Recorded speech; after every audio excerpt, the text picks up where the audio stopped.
அங்க சுத்தி இங்க சுத்தி கடைசியா சிந்தாமணி புருஷன்கிட்டயே போய் கடன் வாங்கியிருக்கா மீனா.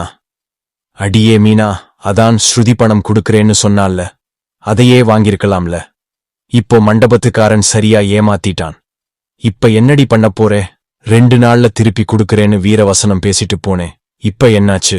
ஐயோ, சிந்தாமணியும் புருஷனும் சேர்ந்து இனிமே என்னவெல்லாம் பண்ண போறாங்களோ?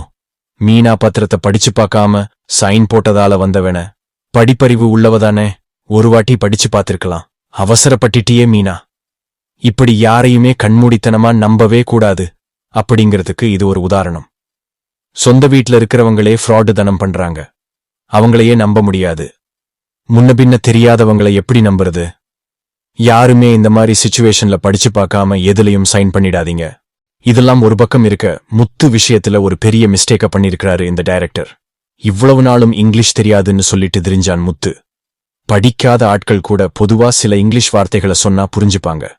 அது கூட தெரியாதுன்னு இருந்தவன் தான் இந்த முத்து கேரக்டர். ஆனா இப்போ தஸ்டு புஷ்னு இங்கிலீஷ் பேசுறான் அந்த முத்து.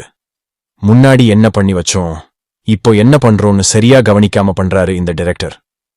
இந்த சீனை பாக்குறப்போ கொஞ்சம் கடுப்பாயிடுச்சு எனக்கு.